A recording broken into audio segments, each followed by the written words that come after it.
आपका स्वागत है अपने YouTube चैनल EGR एजुकेशन में। दोस्तों आज के वीडियो में हम प्रश्नावली 1B का पार्ट 3 सीखेंगे। तो आइए वीडियो को शुरू करते हैं। दोस्तों क्वेश्चन नंबर 7 है, नीचे दी गई आकृति में x तथा y के मान ज्ञात कीजिए। दोस्तों यहाँ पर x बॉक्स का दो खंड किया गया है, तो यहाँ x का मान ज्ञात करना है।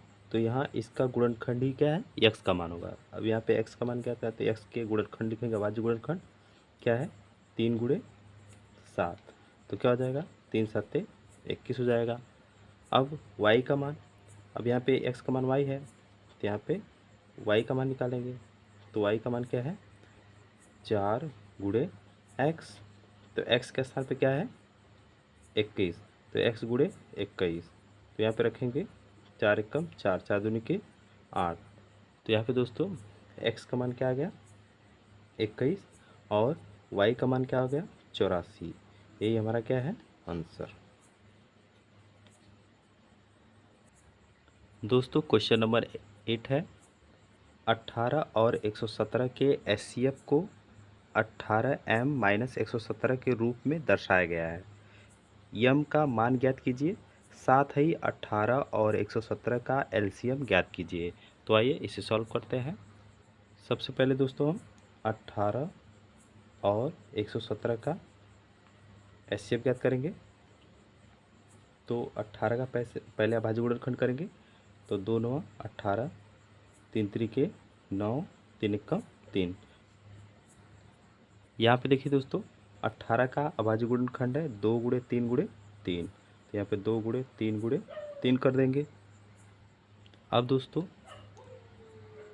117 का अभाज्य गुणनखंड करेंगे, यहाँ पे 117 लिखेंगे, 3 से घटाएंगे पहले, 3 त्रिके 9, 2 बचा, 3 9 27 हो गया। यहाँ पे 3 एकम 3, 3 त्रिके 9 हो गया। अब यहाँ 13 से घटाएंगे, 13 एकम 13, तो 117 का अभाज्य गुणनखंड हो गया 3 गुणे 13, तो इसका HCF आ गया 18 और 117 का HCF आ गया दोस्तों। अब दोनों में क्या मैच कर रहा है, देखिए 2 3 मैच कर रहा है, तो यहाँ पे 3 गुणे 3 हो जाएगा, यानी कि 9 आ गया। अब दोस्तों 118 और 117 का HCF को किस में दर्शाया गया, 18m-117। तो अब इसको लिख सकते हैं HCF 9 बराबर कितना दर्शाया गया 18m-117। तो अब इसको इधर पक्षांतर कर देंगे, 9 माइनस से प्लस आएगा इधर, तो 117 हो जाएगा, बराबर 18m हो जाएगा। अब आगे देखो दोस्तों, यहाँ पे 117 और 9 ऐड करेंगे तो 126 हो जाएगा, बराबर 18m। अब यहाँ पे 126, यहाँ पे 18 गुणे इधर आएगा तो भागे हो जाएगा, 18 हो जाएगा, बराबर m। यहाँ पे 18 सात है 126, तो m बराबर क्या आ गया 7। m का मान क्या आ गया दोस्तों 7 आ गया। अब दोस्तों 18 और 117 का LCM ज्ञात करना है, का LCM ज्ञात करना है। तो 18 का अभाज्य गुणनखंड है, तो इसको लिखेंगे बराबर, तो जो दोस्तों मिलता है उसको भी लिखते हैं, जो नहीं मिलता है उसे भी लिखते हैं। तो यहाँ पे 18 का अभाज्य गुणनखंड है 2 गुणे 3 गुणे 3, तो यहाँ पे 2 लिखेंगे, और यहाँ पे 2 3 मैच कर रहा है, तो यहाँ पे लिखेंगे 2 3 और 13 हो गया। अब यहाँ पे दोस्तों गुणा करें, 2 3 6 छत्री 18, 18 और 13 गुणा करेंगे तो 234। तो ये रहा हमारा आंसर।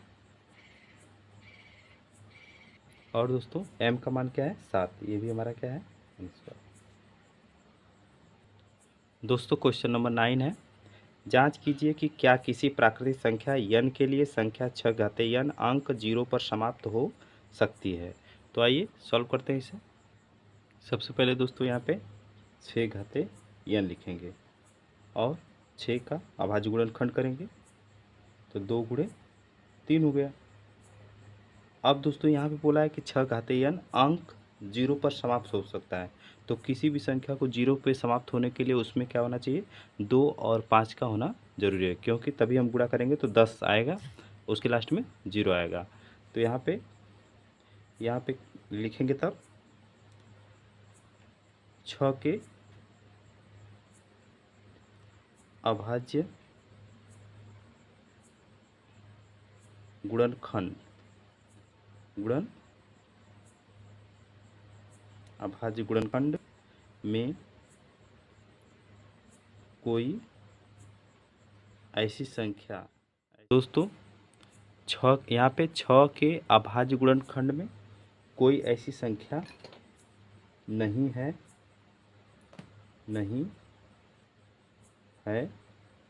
जो शून्य पर समाप्त हो सकती है, जो शून्य पर समाप्त हो सकती है। क्योंकि दोस्तों इसमें 5 क्या है, 5 अभाज्य गुणनखंड में नहीं है, तो इसको लिख सकते हैं आप, क्योंकि इसमें 5 नहीं है। यही हमारा क्या है, आंसर है। यही दोस्तों हमारा है आंसर। दोस्तों क्वेश्चन नंबर 10 है, व्याख्या कीजिए कि 7 गुणे 11 गुणे 13 प्लस 13 और 7 गुणे 6 गुणे 5 गुणे 4 गुणे 3 गुणे 2 गुणे 1 प्लस 5 भाज्य संख्याएं क्यों हैं। तो आइए इसे सॉल्व करते हैं। तो सबसे पहले 7 गुणे 11 गुणे 13 प्लस 13। अब दोस्तों इसमें 13 कॉमन है, 13 कॉमन लेंगे तो यहाँ पे बचेगा 7 गुणे 11 गुणे यहाँ पे 1 हो जाएगा, प्लस 13 से भाग करेंगे तो एक बार में। अब यहाँ पे दोस्तों 13 कोष्टक में 11 सते 77 प्लस 1 हो जाएगा। अब यहाँ पे क्या है, 13 गुणे 77 और 1 78 हो जाएगा। अब दोस्तों 13 और 78 गुणा करेंगे तो 13 8 104, 13 7 91 10 101 1014 दोस्तों, जो कि क्या है, यह भाज्य संख्या है, जो कि भाज्य संख्या है।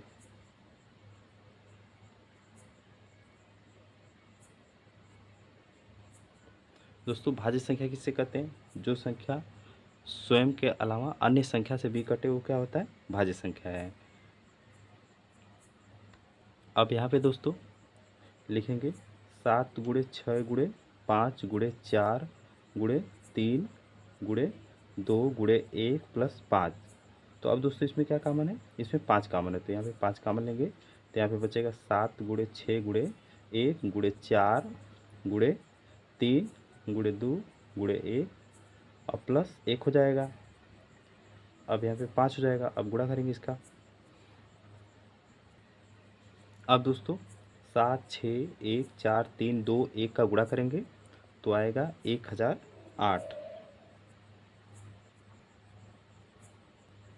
1008 हो जाएगा यहाँ पे,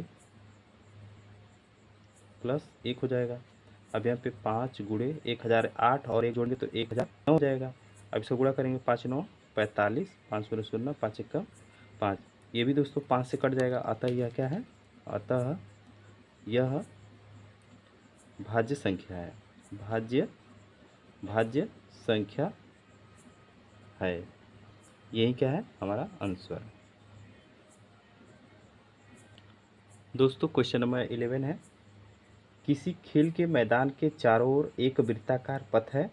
इस मैदान का एक चक्कर लगाने में सोनिया को 18 मिनट लगते हैं, जबकि इसी मैदान का एक चक्कर लगाने में रवि को 12 मिनट लगते हैं। मान लीजिए कि वे दोनों एक ही स्थान और एक ही समय पर चलना प्रारंभ करके एक ही दिशा में चलते हैं। कितने समय बाद वे पुनः प्रारंभिक स्थान पर मिलेंगे। दोस्तों यहाँ पर सोनिया द्वारा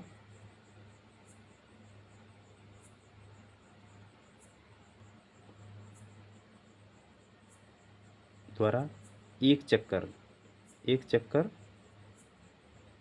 लगाने में लगा समय दोस्तों 18 मिनट बराबर 18 मिनट 18 मिनट। और दोस्तों रवि द्वारा एक चक्कर लगाने में लगा समय 12 मिनट। दोस्तों अब दोस्तों इसमें एक ही समय पर चलना प्रारंभ करते हैं और एक ही दिशा में चलना प्रारंभ करते हैं। तो इसका मतलब इसका हम एलसीएम ज्ञात करेंगे। सबसे पहले 18 का अभाज्य गुणनखंड करेंगे। तो अब 18 का अभाज्य गुणनखंड हो जाएगा 2 तिया 6 3 18 और 12 का हो जाएगा 2 दूना के 4 तिहाई 12 हो जाएगा दोस्तों। अब इसका एलसीएम ज्ञात करेंगे।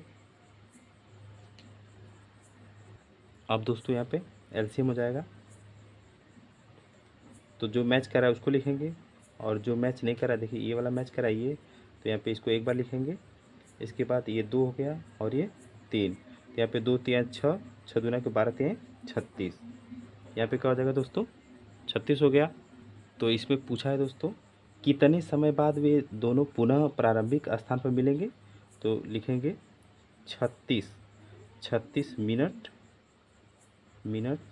बाद वे प्रारंभिक स्थान पर मिलेंगे मिलेंगे। यही दोस्तों हमारा क्या है आंसर है।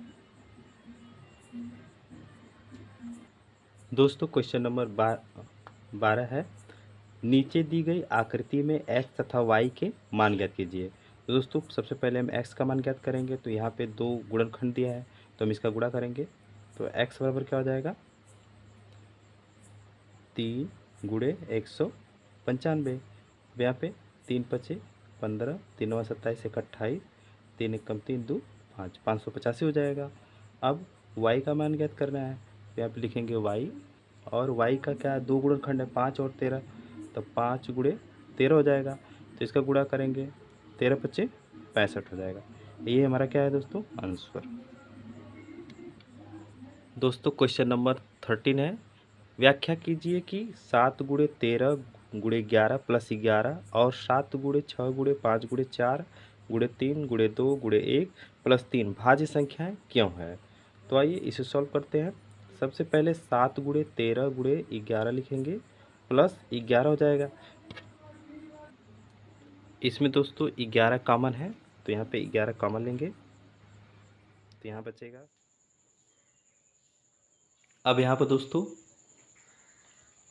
यहाँ पर हो जाएगा 11 और 13 सत्ते 91 प्लस 1 हो जाएगा और यहाँ पे हो जाएगा 11 गुणे 91 92 हो जाएगा। अब इसका गुणा करेंगे। यहाँ पे गुणा करेंगे दोस्तों 11 गुना के 22 और यहाँ से लगा 2 11 9 99 2 101 हो जाएगा। तो यहाँ पे हो जाएगा 112 जो कि क्या है भाज्य है। अतः भाज्य संख्या है भाज्य है। अब दोस्तों अब लिखेंगे 7 गुणे 6 गुणे 5 गुणे 4 गुणे 3 गुणे 2 गुणे 1 ब्रैकेट्स में और यहाँ पे प्लस 3 है। अब दोस्तों यहाँ पे 3 कॉमन है तो 3 कॉमन लेंगे तो यहाँ पे हो जाएगा 7 गुणे 6 गुणे 5 गुणे 4 और गुणे 1 हो जाएगा गुणे 2 गुणे 1 और ब्रैकेट्स यहाँ पे क्या हो जाएगा 1 हो जाएगा। अब यहाँ पे इसका गुणा करेंगे तो 1680 आएगा प्लस 1 हो जाएगा सॉरी ब्रैकेट्स यहाँ पे रहेगा 1600 ये वाला ब्रैकेट्स भी यहाँ पे हो जाएगा अब यहाँ पे दोस्तों इसको जोड़ेंगे तो 3 गुणे 1681 हो जाएगा। अब आगे देखिए, यहाँ पे 3 का गुणा करेंगे, 3 1 3, 3 8 24, 4, 3 6 18 2 20, 3 1 3 2 5 हो गया, जो कि एक भाज्य संख्या है, भाज्य संख्या है। यही क्या है हमारा आंसर। तो क्वेश्चन नंबर 14 है, नीचे दी गई आकृति में एक्स वाई तथा जेड का मान ज्ञात करना है। तो यहाँ पे सबसे पहले हम एक्स का मान ज्ञात करेंगे। तो एक्स का कितने गुणनखंड, 2 गुणनखंड है, 2 गुणे 33 81 है। तो यहाँ पे गुणा करेंगे तो 2 1 2, 2 8 16, 2 3 6 1 7, 2 3 6 67 62, ये रहा एक्स का मान। अब दोस्तों y का मान ज्ञात करेंगे। तो y के 2 गुणनखंड है, 7 गुणे 161 है। यहाँ पे गुणा करेंगे, 7 1 7, 7 6 42 को 2, 7 1 7 2 9, 927, सॉरी दोस्तों, 7 1 7, 7 6 42 को 2 हाथ में लगा 4, 7 1 7 4 11। यहाँ पे क्या रहेगा 1127, क्या रहेगा, ये रहा y का मान। अब दोस्तों जेड का मान ज्ञात करेंगे। तो यहाँ पे देखिए 161 का गुणनखंड है 7 और जेड। तो यहाँ पे लिखेंगे जेड गुणे 7 बराबर 161 हो गया। यहाँ पे लिखेंगे आगे, यहाँ पे देखिए जेड हो जाएगा, यहाँ पे 161, इधर गुणे इधर आएगा तो भागे, तो जेड बराबर क्या आ जाएगा 23, भाग करेंगे तो 23, 7 दूनी के 14, 2 बचा 7 3 के 21, 23। यही हमारा क्या है आंसर।